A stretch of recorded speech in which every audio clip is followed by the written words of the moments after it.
And we are back, and so are the Sixers. So let's talk about why.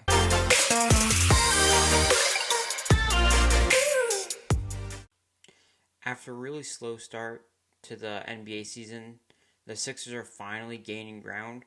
They've won 8 out of their last 10 games. They came off an 8-game winning streak. They just lost a rough one in their last game against the Washington Wizards, which came down to a few things, just not capitalizing, not much bench production, Embiid getting in foul trouble, stuff like that. So it's a tough loss, but I don't think we should let that dumb loss take away from how good the Sixers have been as of late. And I still wanted to make a video talking about how good they have been and just why. In this stretch of 8 games where we've won them all, it seemed unlikely that something like that would happen because of the injury to Tyrese Maxey. We were just getting Joel back from injury maybe a month ago. James Harden just came back from injury in early December. We were just kind of getting our stuff together and we still weren't fully healthy, but it didn't matter. We were able to be our best that we have been this season, and it's all thanks to a mid-draft trade in this past draft where we traded the 23rd overall pick, Danny Green, the Memphis Grizzlies, for De'Anthony Melton. And when this trade first broke, I was excited about it because, as you might know, I also am a John Morant fan, so therefore I follow the Grizzlies and I'm a fan of them. So I knew De'Anthony Melton. I knew how talented he was and how good of a player he was, and I knew he would be really good if he would get a more big of an opportunity elsewhere, because he was kind of becoming the odd man out in that guard room where he was becoming too many cooks in the kitchen with Tyus Jones, Desmond Bane, John Morant. You can name them all, like some of the young guys they have in there. So he was kind of becoming the odd man out. So the Sixers took a shot, traded their first-round pick. The Nets elected that we could keep for this year. And it has paid off huge, and we would not be where we are at without him. His progression from his past years to where he is right now has been huge. He's been put in a position to succeed, whether it's from off the bench or in the last 17 games, 15, something like that, games where he's been starting. He's been fully taking advantage of it. I'm looking at his stats, averaging 12 points a game, 2 steals a game, 3 assists a game, 5 rebounds a game. Just like up in pretty much every stat, from the previous years. Up in points, he's up in assists, he's up in rebounds, he's up in steals. He's actually second in the league in steals, only behind OG Anunoby of the Toronto Raptors. Efficiency has gone up. He's shooting field goal percentages 43%, which is the highest it's ever been. His 3-point percentage is 39%, which is insane because he's shooting more threes than he has all year at 6 attempts a game. It's just insane progression, insane efficiency. It seems like every time he touches the ball, he makes a bucket. And it's been huge for us. We're a team who struggles to shoot sometimes. I think we're 10th in the league in three-pointers. He's just been really good. Defensively, offensively, he's been that Swiss Army knife who's been doing everything. And in the absence of Tyrese Maxey, he's stepped up big time and become one of our most important players. Playing off of James Harden really well. He's been playing off of Joel really well. He'll do some playmaking, or if you need him to, he's going to be in that corner. He's going to be just around the three-point arc, and you can pass it to him. He'll either swing it out, he'll shoot, he'll drive in. He'll just do everything for you. And he's been an invaluable piece to the 76ers team.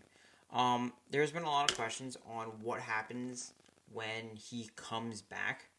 And when Maxey comes back, and I've been really wrestling because I don't want Melton on the bench. And I don't necessarily want Maxey off the bench either. Just because I've seen what Maxey does playing with James Harden and Joel, and I really like what he can do. So I've I've thought strongly about a lineup of just having James Harden, Tyrese Maxey, D'Anthony Melton, Tobias Harris, Joel Embiid. And I know having PJ come off the bench is kind of rough because although PJ's production doesn't come off of a box score, impact is invaluable. How he rebounds really, how he maybe not rebounds really well, but he will fight for those rebounds. He will give you that extra effort. He's gonna be locked down defensively. He can guard your big forwards. He can take care of your guards. Whatever you need. He's a really big physical defender, and it would hurt a little defensively to have him off the bench and have a smaller backcourt with Maxey in there. But I don't know. I think I'm either with that or maybe having Maxey come off the bench as a sixth man. And maybe just like switching them two around, seeing what's going on. But it's going to be really interesting to see what Doc does. I'm not the biggest Doc Rivers fan in the world. Actually, not at all.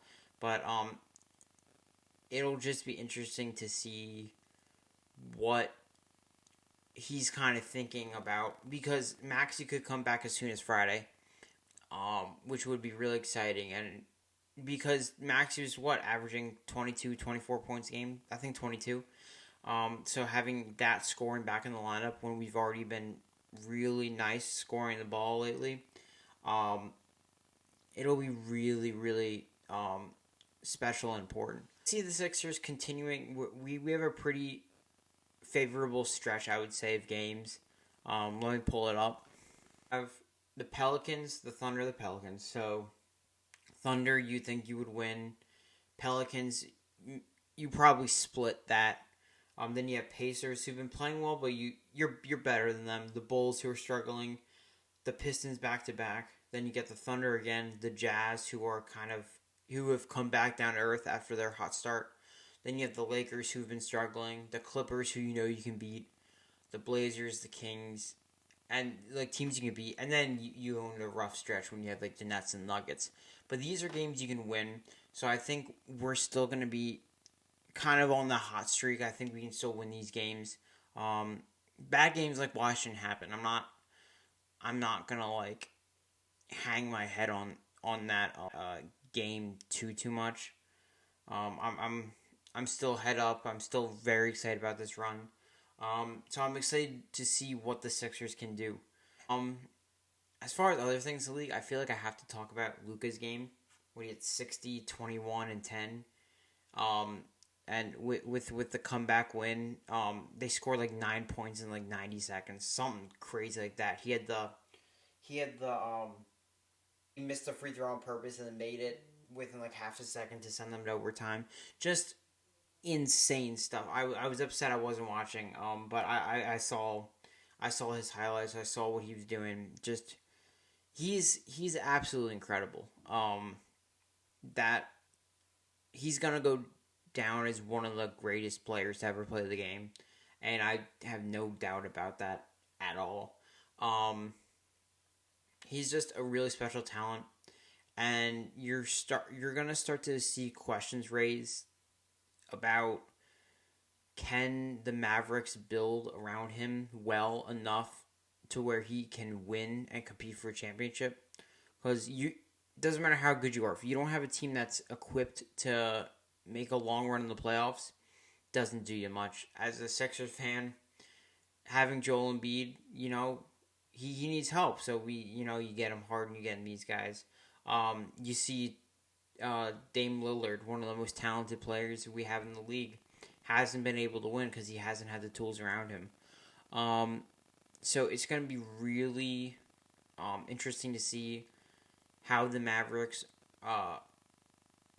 kind of don't waste this opportunity, because having talents like these, it does not come around often. So it's going to be interesting to see how aggressive they are in getting him a secondary star, getting him some improved role players, because he has some nice players around him, some 3-and-D guys, which is what you want around Luka.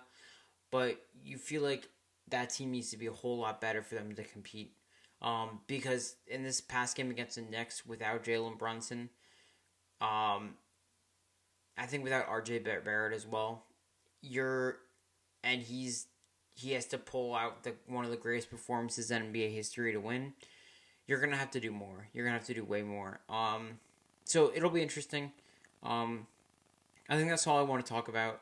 Not too much going on in the realm of things that I feel like needs to be talked about. But let me know what you guys want to hear, what you guys are interested in.